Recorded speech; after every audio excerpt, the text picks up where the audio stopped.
O Ibovespa acumula alta de quase 15% no ano e o real fechou o mês valendo R$ 4,73. Confira a análise da Stephanie Birman sobre os principais assuntos econômicos de março no cenário econômico da BTG Pactual Asset. Olá pessoal, vamos falar agora sobre o mês de março. A alta do preço das commodities, junto com revisões do PIB para o ano de 2022, produziram uma forte alta da bolsa e também uma valorização do real. No mês de março, foi uma valorização de quase 9%, no primeiro trimestre chega a quase 18%. Em relação ao crescimento econômico, as casas, os economistas revisaram para cima de 0,3% para 0,5%, número que está em linha com a nossa projeção. E a nossa avaliação é que os riscos continuam para cima por conta dos fatores que a gente citou até no último vídeo. Em relação ao câmbio, nós revisamos para cima o saldo comercial do ano de 2022. Agora a gente projeta um superávit de 90 bilhões de dólares, o que deve produzir um superávit também na conta corrente de 0,4% do PIB. Nesse sentido, as nossas contas mostram que o câmbio que equilibraria a conta corrente, que seria até um déficit de 2% do PIB, é um câmbio muito mais apreciado do que está hoje. Nas nossas contas, um câmbio de 4,15 reais é o que seria consistente com esse déficit em conta corrente de 2% do PIB, que é o que historicamente a gente conseguiu financiar.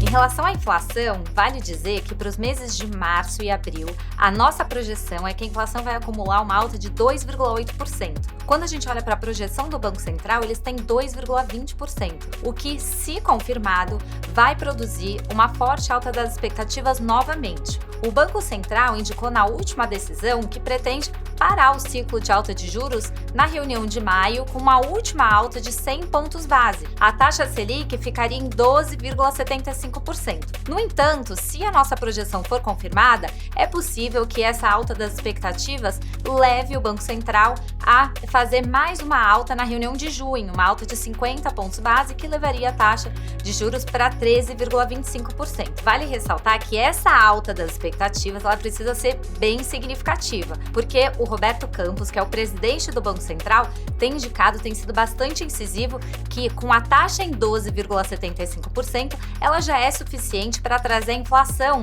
de 2023 para a meta.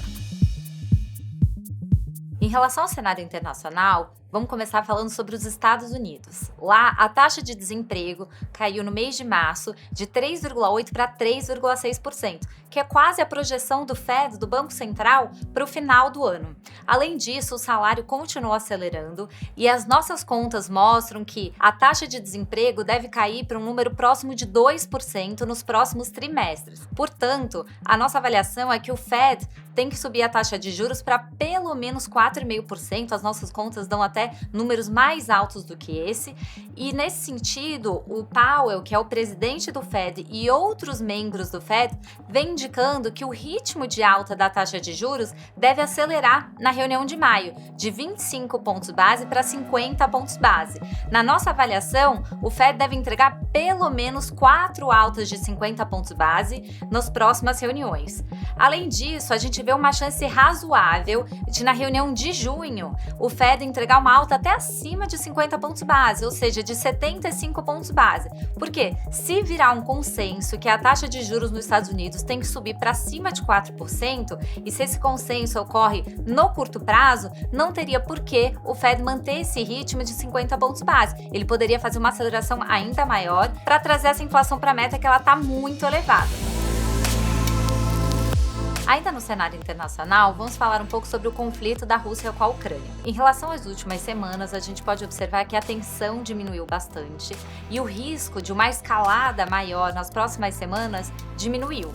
No entanto, quando a gente observa as relações econômicas entre os países e o resto do mundo, ainda vai continuar bastante comprometida. Portanto, isso vai continuar pressionando a inflação, deixando os preços das commodities elevados nos próximos trimestres. Na Europa, essa questão da inflação tem pesado mais do que as revisões para baixo do crescimento econômico. O Banco Central Europeu indicou que o programa de compra de ativos deve terminar no terceiro trimestre e o mercado já precifica a alta para o final do ano. A nossa avaliação é que a gente deve observar 2 altas esse ano e a taxa de juros, que hoje está em menos 0,50, deve chegar até mais 0,75 no próximo ano. Agora, vale ressaltar que essa taxa de 0,75% é muito abaixo da taxa que a gente prevê para os Estados Unidos, que é acima de 4%.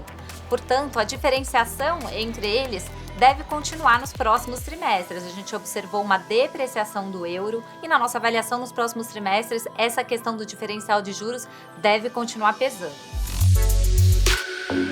Por último, eu gostaria de falar sobre a China. Lá, a pandemia foi o grande destaque no mês de março.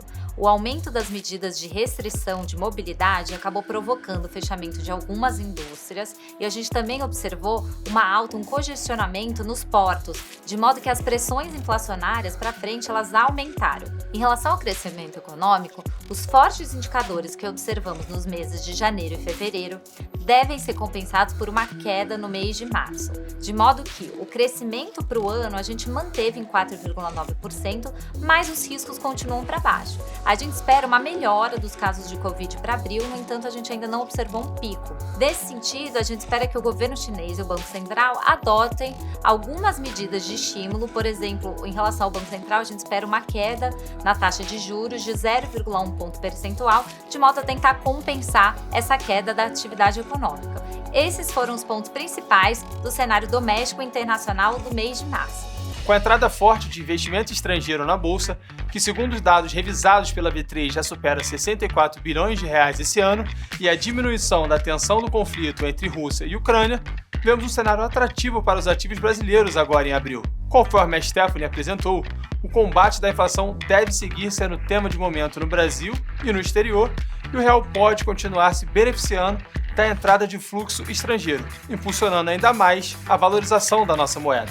Na parte de alocação dos ativos, ainda vemos a bolsa descontada frente à média histórica, mantendo assim um espaço para investimentos seletivos, a estratégia adotada pela família de fundos Absoluto. Para o investidor mais conservador, e diante do cenário de alta de juros no Brasil, os ativos de renda fixa ainda oferecem uma proteção interessante para a carteira, principalmente os fundos de crédito privado.